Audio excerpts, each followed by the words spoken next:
Hi, crafty friends. Melissa Minor here. Thanks so much for joining me on my YouTube channel. Today, I'm playing along with several friends for a YouTube sketch hop, and this is where we all use the same sketch and a theme and create a layout.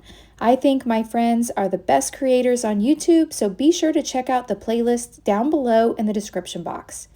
Now, here's the sketch that was chosen, and Sarah Millerhouse chose this sketch. It is a paper issue sketch from Janessa Franco, and she gave us the theme of people we love or places we love. So here's a picture of my family. I love my family, and I actually love staying home, believe it or not. So I am going to scrapbook this photo of Tatum and Dale and myself. And then I'm going to use some papers that were in my stash. Now this is from Simple Stories and it's the Fresh Air collection. And I have the whole 12 by 12 collection kit, which as you can see in here, I've got a lot. I've got the 6 by 8 paper pad, which I might use some of these papers since the little images on the sketch were small. I think that would be nice to use. And then I love these. I love that house. I think I want to use that puffy house. And then let's see what else I have in here. I've just got other bits and pieces, and I haven't picked out my papers yet. I won't go through all of this with you, but I was just kind of showing you, giving you an idea of what this collection looks like. I've also got the sticker book. That's when Simple Stories created the sticker books. I don't think they do those anymore, but I love these sticker books. So I might use some of that. I haven't really made many decisions yet. I've got an ephemera pack here. This looks like more of like journaling spots. And I've also got all the 12 by 12 pattern papers. And then I think I have a sticker sheet in here too. I'm not sure if I do, but I've got the brads. And then I've got these chipboard stickers here. And I really like these. So let me go ahead and set all this aside and let's go ahead and get started creating. I've pulled out a piece of 12 by 12 mixed media cardstock and I'm spritzing it with a little water, and you can see here in the sketch it looks like there was some color on the bottom. So I have brought out a Shimmers paints, and this is a color splash in the color Squeeze the Day. And what I thought I'd do is just add a little bit of color to the bottom and then cut my squares and then place those squares over top. Now I do want to mention that I am on the Shimmers Paints design team, so if you ever place an order on the Shimmers Paints website, you can add my name, Melissa Minor, to the notes section of your order, and Shimmers will send you a free paint. Now when I brought out my heat tool, I was a little surprised, like it had some little bubbles in here, but in the end you can't see it. I haven't had that before, and I wasn't sure if I actually grabbed mixed media cardstock or not because of that happening. So I had it loose in the package, so maybe it wasn't. All right, I went ahead and cut these squares down to 2 by 2, and I'm just trying to get an idea of how I want these to go on the page. You can see here I've chosen 4 different designs from the 6 by 8 paper pad. I love that dark blue with the flowers, and actually I have a title which you can see over there in my stack and sort tray that I've already decided on. And the title says Love All the Things. Well, it has a heart, all the things. And I thought that would be perfect for this layout of people and places we love. And I'm going to have a little picture of our home. So I thought that was perfect. And it's that navy blue color. It is from Bramble Fox, and if it's available on the website, I'll try to link that below. Here's our photo. I did print this to 3 by 4. And then I went ahead and matted it on some white cardstock. And then I also have a pattern paper back there too. So this is the gist of the layout. So I really got the shell created. This came together very quickly because of using that sketch. Now I just need to get things glued down and decide on what I want to use for embellishments. So let me make sure I like the placement of everything. And then to glue these down, I'm going to bring in a wet glue. Since I have mixed media in the background, I find that it will adhere better if I have a wet glue. So I went ahead and glued all of the squares down, And now I just need to decide how I want to layer things. So I've got a couple scraps here that I also cut to 3x4. And I think I just want to layer those behind my photo and then maybe this tag. This was on the 12x12 cut apart sheet. There was a tag cut apart sheet in the collection and I just cut that apart. You can see here that off camera I did bring in my edge distressing tool and I distressed all the edges.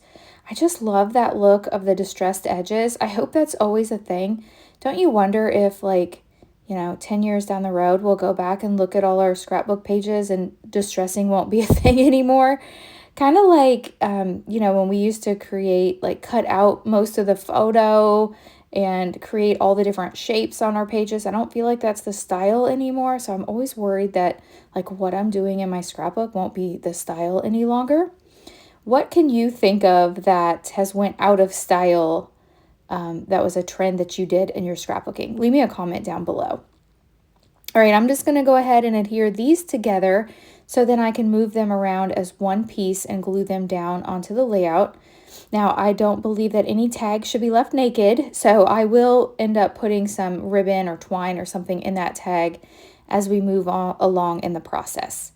So I first thought I wanted the title overlapping the squares, but then I decided I think I wanted in the white to show up better. Here's that house. I've got to bring in this house. I think it is adorable. It's got a little fence and some flowers. So I want to kind of nestle my title up against that house. And I think that's super cute. Now with Bramble Fox, there is always a protective coating on the back of all their acrylics, or they call them perspectives. So you just want to make sure that you peel that off. I like using my little Cricut spatula here, or Cricut tool, and I pull that off. And then I find that the best way to glue down acrylics is using the Nuvo Deluxe glue. It has a really strong adhesive and it dries clear. So if any seeps out along the edges, it will just dry clear. So I'm going to go ahead and get that adhered onto the layout. Super cute there. I love that. Love all the things. And I really had no idea what I was going to use that title with. I actually subscribed to the Bramble Fox Box Plus, where you get some acrylics each month and you get a stencil and then some cut aparts. Now you can see here off camera, I took this page over to my sewing machine and I added some stitching along the edges. My stitching is very beginner.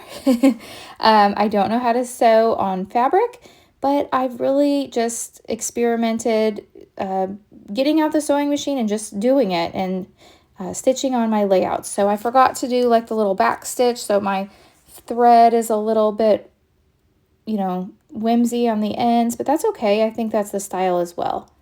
And I did have pink thread in my machine already, so I just went ahead and went with it, and I love the way that looks. It's like the exact same pink that is in the pattern paper. Okay, now I have a couple embellishments here from the chipboard stickers, and this is a big floral, and in the sketch there was a lot of florals. I'm not going to bring in that many. I just want, to sprinkle these florals around. I want to keep my page more simple in design today. And I love the colors of this. Now, I do think my yellow got a little wild, and maybe I should have used a color a little bit lighter, but it's bright and fun and cheerful and happy. All right, I have a little bird that I stuck down, and that's cute. The only thing that's missing from this photo is Pepper, but this was a photo taken before we had Pepper, so in the future, Pepper will need to be in these family photos. I have a little, this is from the sticker sheet, and it's a little tab, and it says "So Happy," and looking at the sketch, there was a little tab, so I thought that was super cute. Okay, I decided that the white was just too white, and so I am bringing in my Distress Oxide ink here, and some a blending foam, and I'm just gonna lightly go around the edges at the top and along the edges just to bring in a little more color so there's not so much white. I do want white space on here, So I'm going to leave the center white. So mainly I'm just going to blend this along the edges and the very, very top just to give it a little bit of something. And I really like what this did to the layout. I think this was the missing element that this page needed. So I think this looks really, really pretty here. So I'm just going to finish this ink blending up. And let's see here. Super cute. I think this page is turning out really cute and so easy, right? Okay, I am going to add a little bit of thread here. So I've got a ribbon actually, and this is kind of that minty green color, and I'm just going to poke this through here. And then I've got some white twine, and I'm just going to tie this around the top in a little bow. And then I'll cut those ends so they aren't blocking the title. And then I think I'm going to glue down the little tag part. In the sketch. It looked like it was kind of just hanging off to the right. So I think I'm going to do that as well. So let me move this out of the way, get this bow just right. And then I'm going to bring in that same Nuvo tacky glue to glue this down. Actually, this left side, I'm going to just tuck behind the bird because in the sketch you don't even see that side. But the right side, I'm going to add just a little drop of glue and then poke that twine in there and then hold it for just a second, and then that'll make it look like it's flowing a little better. So I like that. And I think I'm going to add a little bit of glue behind the bird just to make sure all that stays down. Okay. And then I do like to add a little tangled thread nest is what I call it. So since this collection had those decorative brads, I'm just going to tangle up some thread up here. And I just pulled a little extra thread out of my sewing machine. So it's the same exact thread. And I am going to glue this down. So I put a little drop of glue there, and then I'm going to bring in one of these decorative brads. I've got the one with the florals on it, and I'm just going to pop that there in the center just as another decorative element to my page. So I think that, oh, and then I do want to use a few more of these decorative brads around the page, and I think there's a butterfly on there too I'm going to grab. So please be sure to check out the playlists. If you're not following all the creators on this hop, I highly recommend it. They really are so creative and all so very diverse, and I can't wait to see what all of my friends have created with this sketch. So I hope you've enjoyed today's process video. If you have, hit that thumbs up button. If you're new, I hope you'll subscribe and come back. And if there's any products that I used today that are still available, I'll leave those linked down below in the description box. And I always appreciate when you shop my links, as sometimes I do earn a small commission at no extra charge to you. Thank you so much for watching, and I'll catch you in the next video. Bye!